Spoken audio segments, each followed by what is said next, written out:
I'm here to introduce George Bogatiuk from Soundtraxx.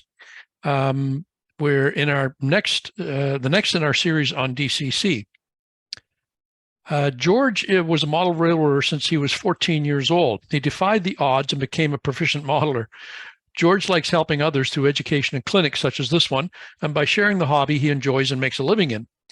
As a member of Soundtraxx for 15 years, he's become a popular influencer in the hobby with his helpful attitude and willingness to guide any lost soul onto the right path. He has said, "No one is born a model railroader. We all learn the different skills and history to help bring our dreams alive. Learning the electronics is just another portion of our hobby." You've endured his previous clinics on Off the Beaten Track, so let's welcome him again for more insight about steam locomotives and how Soundtraxx captures the operations and sound in their decoders. Over to you, George. All right, thank you.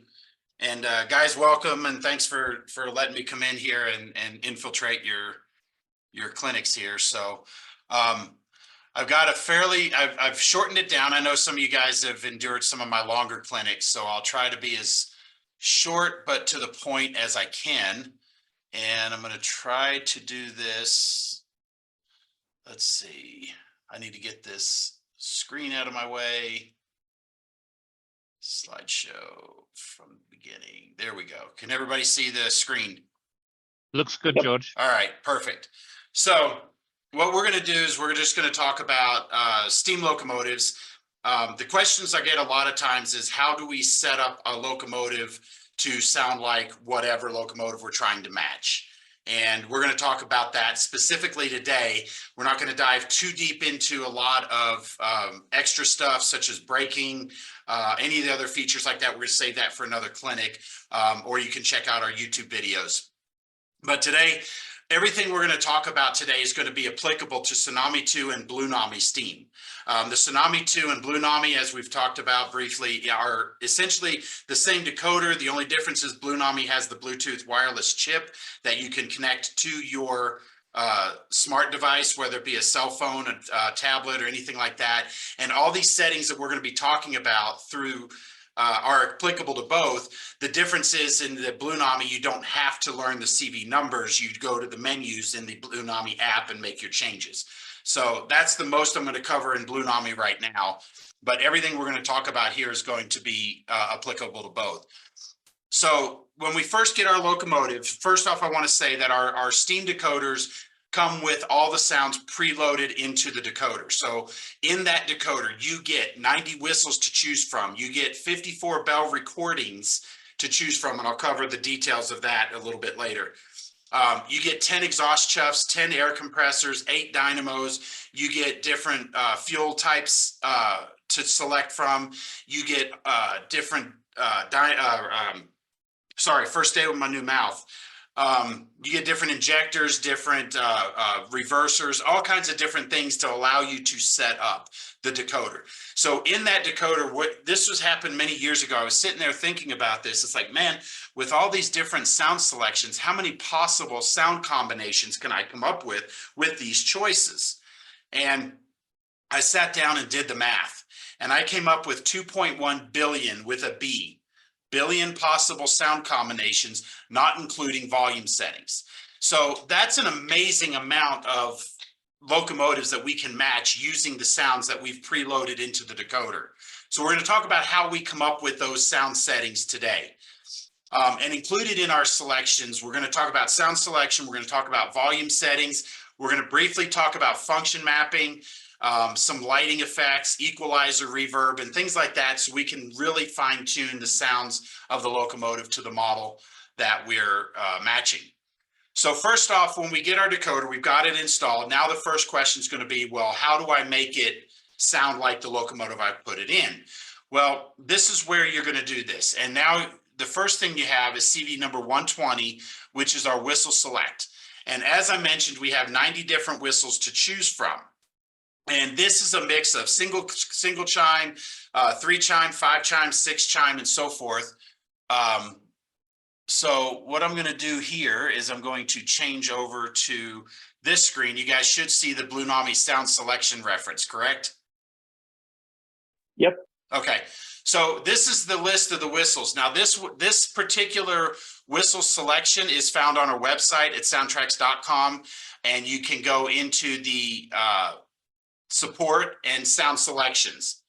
And that's where you're going to find this list. Now, this list, I have the Blue Nami one happen to be pulled up in front of me, but it matches also with the Tsunami 2. So they have all the same things here. So when you're looking through the list, don't get too fixated on the names. And what I mean by that is when we put out this list, we had a lot of people call us up and say, hey, this is great. You got a ton of whistles, but I'm not hearing the Santa Fe whistle. And what they're used to hearing is that Santa Fe, the whistle that's on the 3751. And we said, yes, it's actually there. We just don't call it a Santa Fe whistle because they're used to calling it a Santa Fe whistle because they hear it on the Santa Fe locomotive. But it's actually this Nathan Step Top 5 chime down here. And so the names of the whistles are either from the recording of the locomotive that we recorded it off of or showing its lineage. And the thing about steam whistles is they weren't as standardized as diesel sounds, air horns are today. We, as a society in general, tend to look at our history with today's eyes and say, oh, well, that's the way it must have always been. There were a lot of times railroads would go back for a build and get a different whistle the next time they had a build of whatever it was. And kind of case in point, here in Durango, I think right now they have a Reading 6 chime on the 493, or at least they did for a while. So it can change, interact. And sometimes when a locomotive would come in for servicing, they would say, hey, that whistle's no good, but I got this other one ready to go. Let's throw it up there. And even further back, there were a lot of times where even engineers would have their own whistles. And so the townfolk knew old Bob was running his train that day because that was the whistle they heard. But this gives you 90 different choices to choose from. And there's a lot of different ones in here. And I know a lot of us are, we're narrow gauge. And so you've got, this collection here of these Rio Grande ones that are kind of up in here, including the Step Top 5 chime from the 88 and the Powell Round Top. Oh, there it is, the 489 here with a broken chime. So that kind of has a really fluttering whistle. And then even going back down here to the 97. So we've got quite a few of these right here that are, primarily, there we go, primarily named out as, Rio Grande or narrow gauge. But there's a lot of different ones. The Crosbys were really popular up in the Northeast. You have the Colorado and Southern here, but you've got some flat top single chimes, or I'm sorry, flat top 3 chimes, single chimes, and even this one down here, this Rio Grande 8-inch single chime hooter. So you really have some choices in there. And so the next thing we'll talk about is the bells. And when I talk about 54 bell recordings, we have 54 bell choices spread out amongst 12 different bells. Now, the reason I say use the bell recordings is because what we've done is we've recorded the bells at different ring rates so that you can match a hand-rung bell, say off of a, for a popular one that was just here in Durango, the 41, all the way up to an air rung bell of something, say a heavier nature, like a Big Boy or Challenger. And even some of the 36s and 37 here, they have an automatic bell or they can hand ring it. And it's just selectable. So in this range, you have 0 through 4 for this heavy brass. 0 would be the slowest ring rate with a hand rung bell. And then 4 would be the fastest, simulating a air ringer. And so we've recorded it so that way with the different ring rates, so that way we get the proper resonance when those bells are hit. Now, next up, you have your exhaust chuffs. And again, don't get too fixated on light, medium, heavy. Listen to the chuffs and then listen to either videos of the locomotive you're trying to match or what they sound like in real life, if you're able to do that. Or imagine in your mind what they sound like, because a steam chuff is basically pressurized steam exhausting out of a valve. And so there's not a whole lot of difference other than the amount of steam and maybe the PSI. So some of your heavy ones might be higher up to the, 200-300 pressure pounds per square inch range, whereas some of the lights might be closer to the 125 pounds per square inch. So just listen to them, pick one you like. I've even seen people pick the geared ones for their conventional rod locomotive because they like the fact that it has more of like a woofing sound to the geared chuff. you know, and when we're matching our locomotives to the prototype, you know, a lot of times there may not be a recording or a locomotive that we can listen to compare it. And so that kind of gives us a little bit of modeling license to say, okay, what does this locomotive sound like to me? And even in case in point, Jerry may listen to a locomotive and I listen to a locomotive, and we hear different things. And so we set up our locomotive, even though it's the same number, we may have slightly different settings. So don't get too fixated on, you know, it has to be this one or that one. That's correct. You have some flexibility. And when we talk about some of the audio settings in the decoder, we'll actually talk about how we can change the overall tones of even some of these to basically make it count to a more infinite number of possible sound combinations.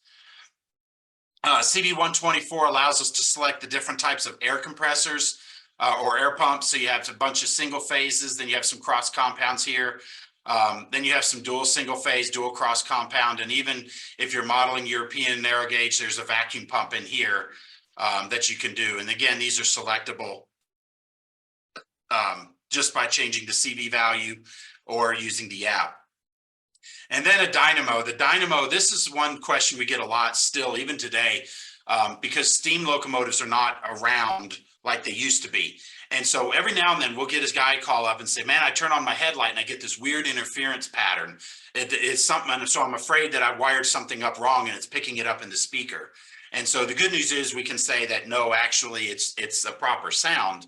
And the dynamo is a steam-driven electric generator that powers the lights on the locomotive. And so you have 8 different versions to choose from. And in that also you have different coupler sounds to choose from. So you can do a light coupler, a heavy coupler, or you can even do the Lincoln pin that you would see, on the front of the Eureka here. And so that's the biggest thing. These are your sound selections. Now, the next one you have is a little bit more of the actual characteristics of the locomotive. What type of locomotive do you have? And this is where you would select the type of fuel. And the fuel would be either wood, hand shoveled coal, auger fed coal, or oil burner with an atomizer. And all of these sounds will change based on what your selection is. And this is in CV112 that you go through, and it has different settings. So go through and check the user's guide and the manuals for the detailed information.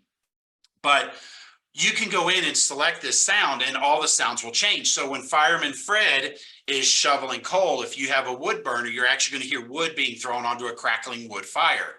And I'm going to talk about this a little bit more in detail, but I'll go ahead and mention it. We have a smart firebox flicker, and the smart firebox flicker will actually intensify when Fireman Fred is shoveling coal or throwing wood into the fire, because it's a smart, so it's coordinating with the firebox being opened and that activity taking place. And so and the other thing is the sounds of fuel loading will change as well. So function 17 is actually loading the fuel. So when you have a wood burner, you'll hear wood being thrown onto the wood pile. Coal could be, and the auger fed coal would be pouring out of a tipple, and then oil, you kind of hear a little of a caricature, kind of a pumping sound. But it's there. The point is it changes so that way your entire profile of your locomotive that you're trying to simulate is able to now match the sounds with the locomotive. We also have a Johnson bar change. So you can pick a power reverser like shown right here in this big locomotive, or you have a manual one. Some of the smaller locomotives didn't have pressurized or steam-driven reversers. And so therefore they had to do it manually. And so you're able to select that, a power reverser or a manual Johnson bar. And you also have the ability to pick a lifting or a non-lifting injector.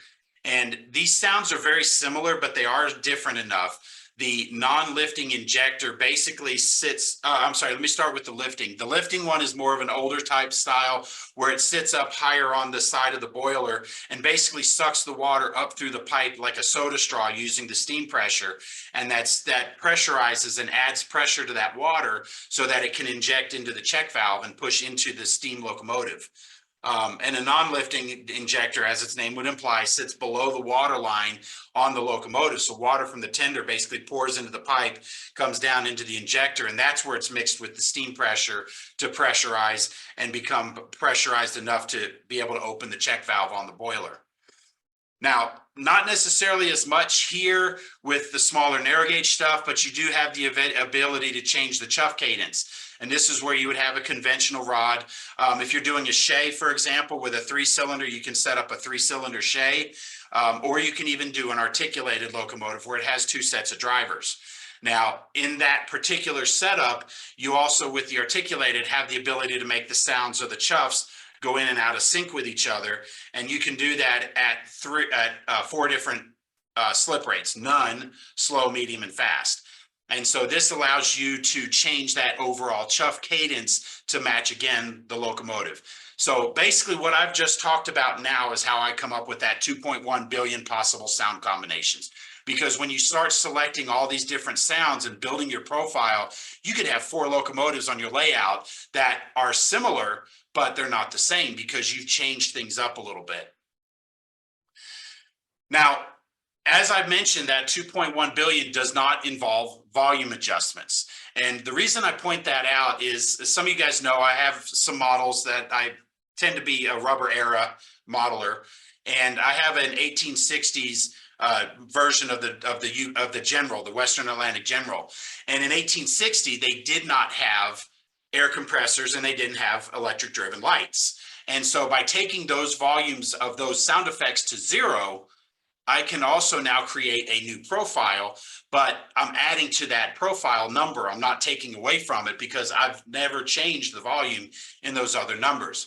But one of the things we do here is we have our master volume, and every sound effect, this is the master volume, takes everything up and down equally, but then every single sound effect has its own volume control. So you have a separate volume for whistle, bell, exhaust chuff, dynamo, and I believe, I'm gonna go back here really quickly, and I have it pulled up here. So you can see the list of all the different sound effects and what their CV number and then their default value.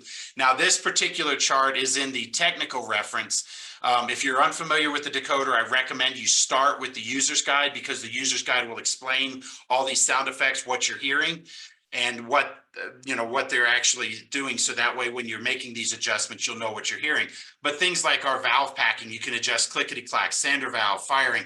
All of these sounds have their own volume control, whereas some of the other companies out there give you the ability to change the whistle volume, the bell volume, the chuff volume, maybe the air pump and dynamo, and then everything else is considered a background sound. And so they've already pre-mixed that, and then you can only adjust background sounds up or down. So say, for example, if you don't want to hear the oil can grease gun, well, you're out of luck. Cab chatter. Most of our locomotives that we would have in the narrow gauge era, if we're modeling 40s, 50s, even 30s or whatever, wouldn't have radio cab chatter. Now, on our steam decoder, that's off by default, but if you're modeling something more modern, you have that ability to add it in there.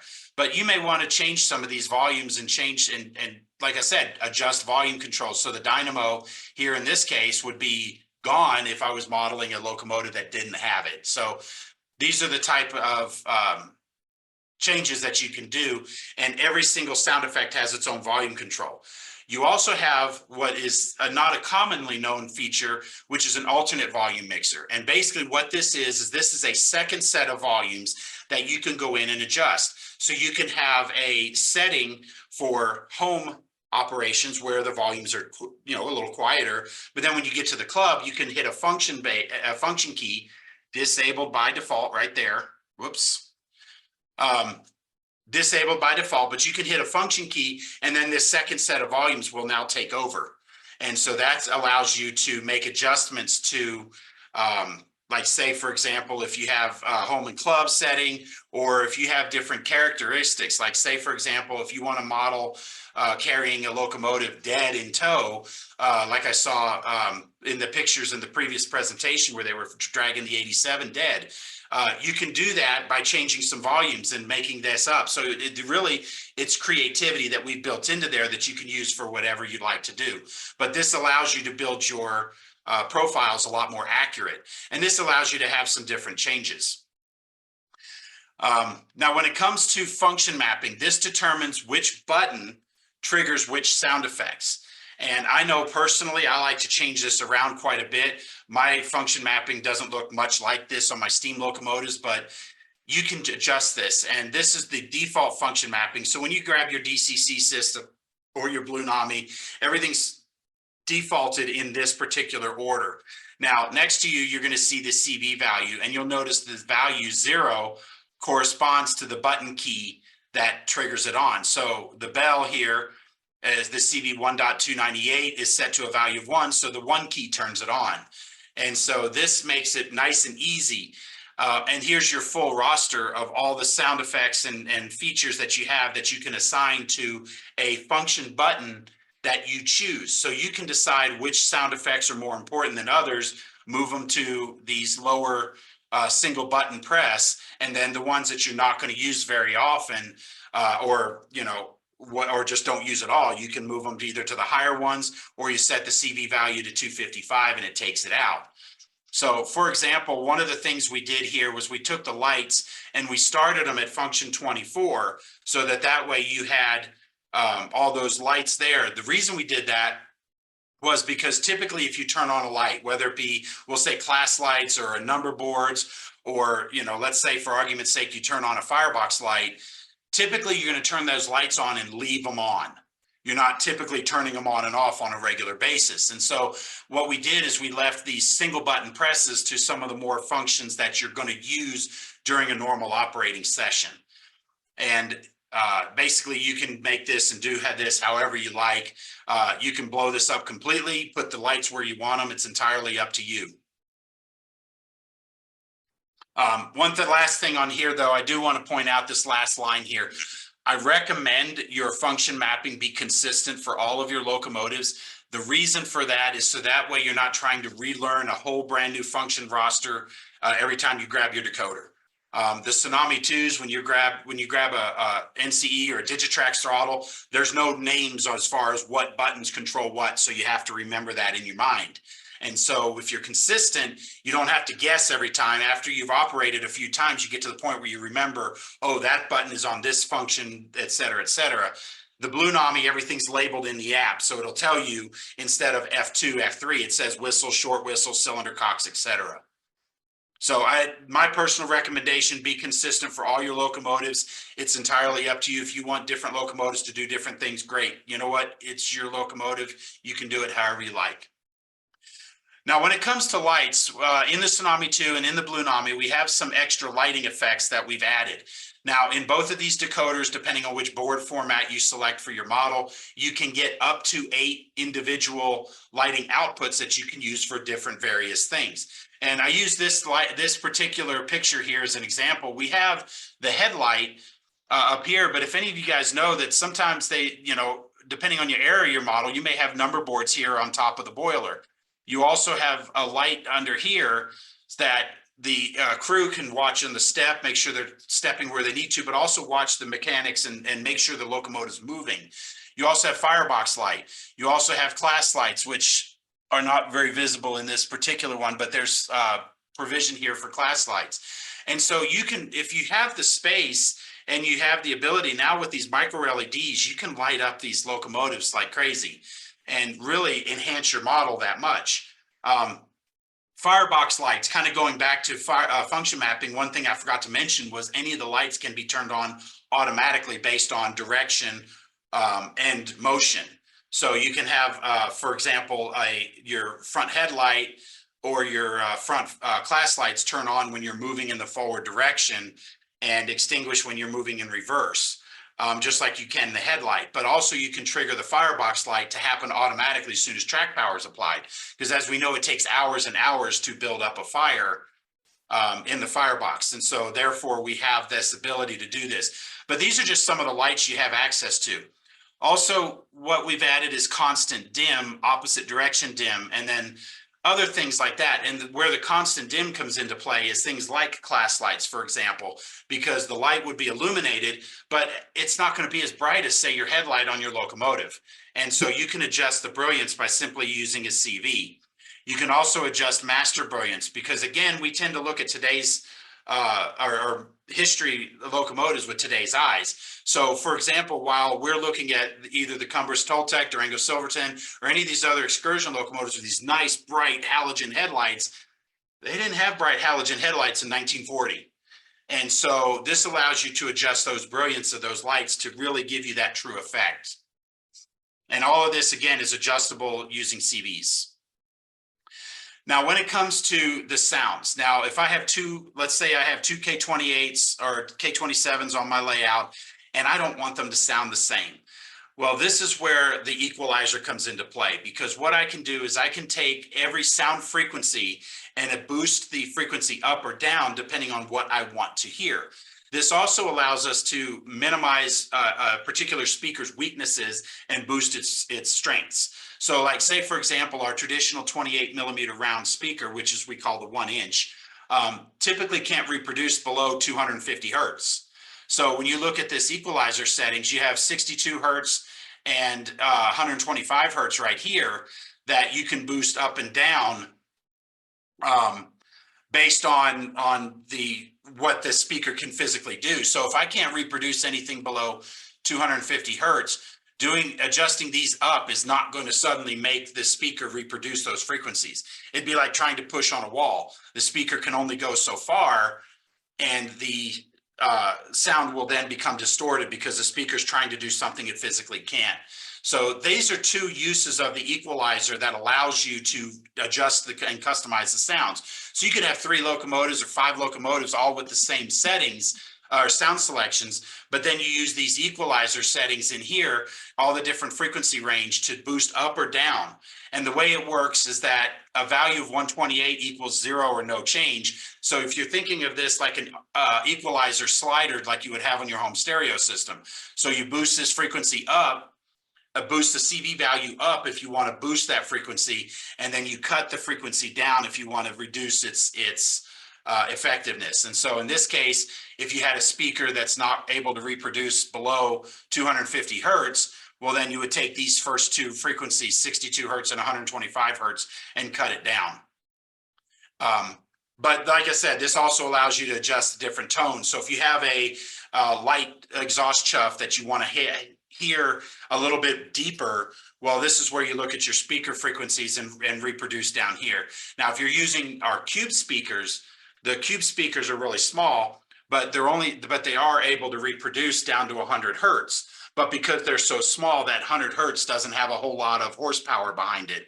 And so you'll want to use multiples of the cubes. But in that case, when you have that, this 125 hertz now becomes in play. So it gives you that flexibility.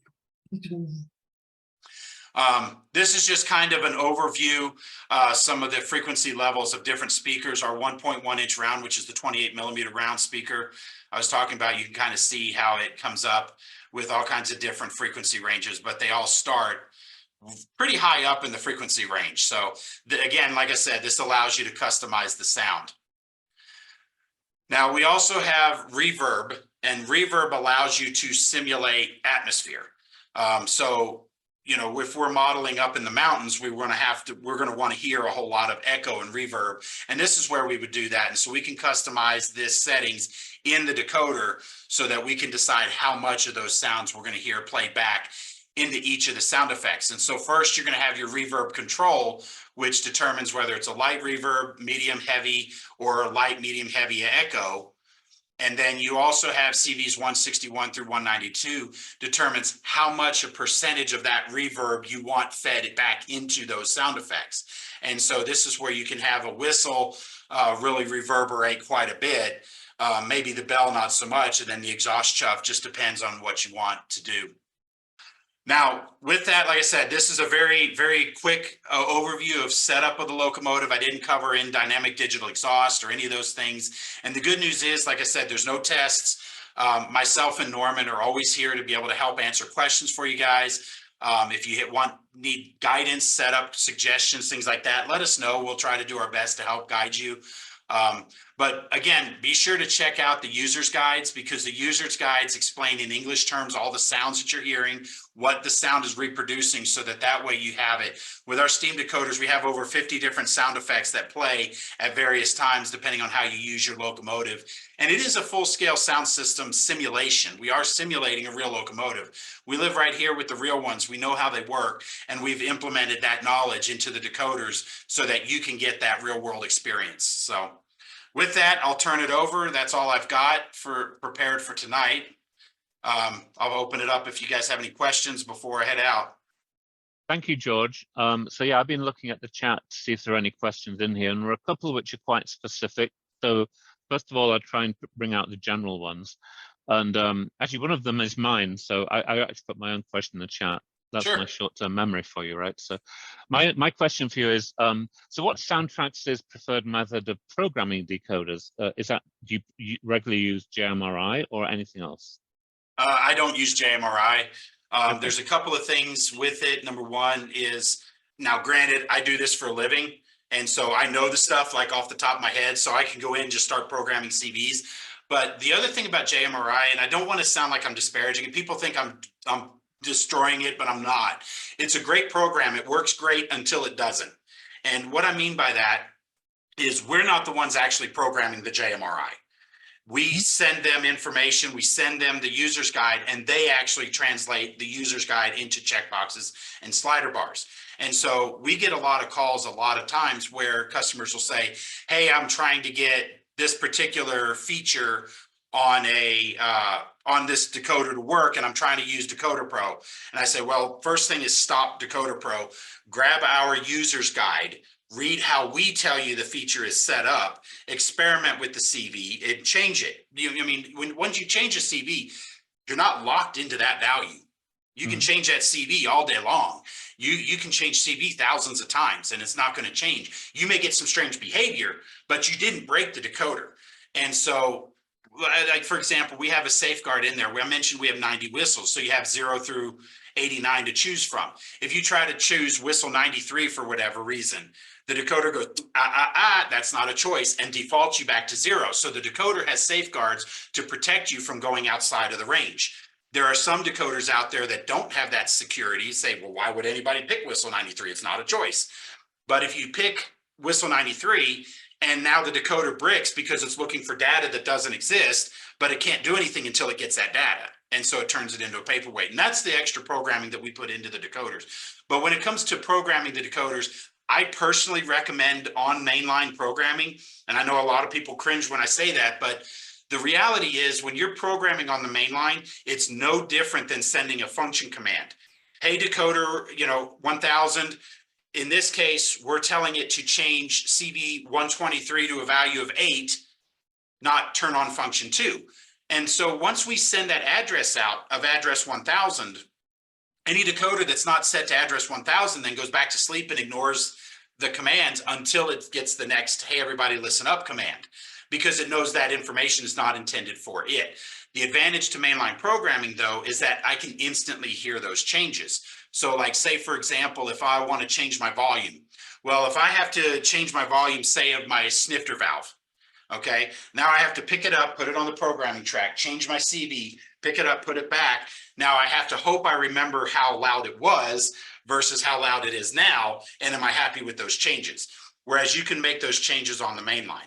Now, the advantage to Bluenami, because it's using that wireless communication through the app, you don't have to worry about track commands. You just go in, make the change, and you can instantly hear it, whether you're on a programming track, power, DC layout, battery power, whatever. Yeah. And that's where I like the Bluenami. And I know we're going to be talking about that another time. So. No, I appreciate that. Thank you. That's interesting for me. So I'm trying to figure this out myself. We actually have a few people who appear to be using Bluenami. So so a few people say, like PT iPhone, not sure who he is, says, any chance for Bluenami for British narrow gauge steam? I don't know why that one crossed my mind when I saw it. Well, I'm going to tell you this. Norman, our support technician that's here, he is a British steam modeler. And so you have somebody on the inside who's screaming for it. So you can get pretty close with the current Bluenami settings. Like if you remember in that whistle selections, there's a couple of British Railway. Yeah. They're not specifically narrow gauge, but there are a couple of British Railways. And I mentioned the vacuum pump. So you can make a believable European locomotive. It's not necessarily specific, but at least you can make a plausible version of it. But he won't shut up about it. So I guarantee you it's on the radar. Keep him talking. Keep him talking. Yeah, no, but Bill Hobbs says he has one Bluenami coupled with a Stanton battery system, works great, but he also uses the Android Bluenami beta. Is any update expected anytime soon for the Android Bluenami beta? Honestly, we've been talking about if we were told before Thanksgiving we were supposed to get the latest update sometime before the holidays. And so we thought, we figured that meant Thanksgiving, and we haven't gotten anything. So we actually talked about that in our meeting today. We need to follow up with our app developers and find out, because we want it very, very badly to have that out in full, because once he's finished with that, he's actually, part of the reason he's taking so long is he's actually changing the way the coding is done, and he's got it a lot more efficient and a lot better. And so once he's done with that, he's going to export that and import it into the Apple version of the app. So we're also on the horizon. I don't know how much I'm supposed to be saying in this, but we're on the horizon of getting a very, very much improved Apple version of the app as well. So it's coming. I just don't have an official date, but we were supposed to send out an inquiry email this afternoon. So hopefully Nancy did that. Cool. I'll just read out a couple more, so we're a few minutes behind schedule, but not too bad. Jim Brown says, great presentation, George. We've all come away through a few ideas.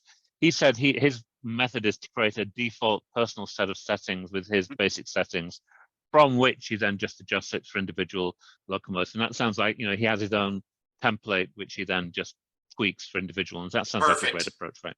Yeah. Okay. Keith Stamper has a very specific question, narrow gauge related. I have a question about the Galloping Goose sound. I recently installed 2 TSU 2200 EMD and other decoders. I set the prime mover to Galloping Goose. My question is how to get the sound of the driver switching gears. Could you provide any way to have that gear switching in a Galloping Goose? Well, the gear switching's there. It's basically like a transition, but there are fewer transitions because it's only a 4-speed transmission. Yeah. And so what you may have to do is play with your, in the diesel decoder sounds, there's a, in CV114, you can adjust how many speed steps per transition. And so if you want it to be a little faster, shorten that distance. So I think it defaults at 7 speed steps, and you'll hear the transition to the other. So maybe shorten that out, but there's no way to change, for example, the recording that's in the decoder. If you've got and it should be on the Baldwin and others, but if you're using the Galloping Goose recordings are there. They were recorded off of one of the Goose. I don't remember which one off the top of my head. But that's what's on it. And so the gear shifting, it may be quick, but it's there. Okay. I've had similar issues with the British DMUs, George. Same thing with mechanical transmission. It's kind of hard to get that right. And that was not using your decoders. That was using a competitor's one, but I won't mention. Well, we can fix that. Yeah, I know you can. Okay. For a price, I know that. So and the last one, then we'll move on. But from Johnny Everett says, what is this is very specific, so pay attention, folks. What is a CV125 setting to mute the dynamo? Well, that's the thing, is you have CV125 selects the dynamo, but then you're going to go to your volume settings. So give me a second here. I'm going to go to here. So in here, you have your CV133 where you have your dynamo volume. And so what I would do is take CV133 to 0. And then it doesn't matter which dynamo you have picked. It'll be muted, right? Correct. Yep. Okay, that makes sense. Thank you, George. We'll let you get on with that in the background. So thank you.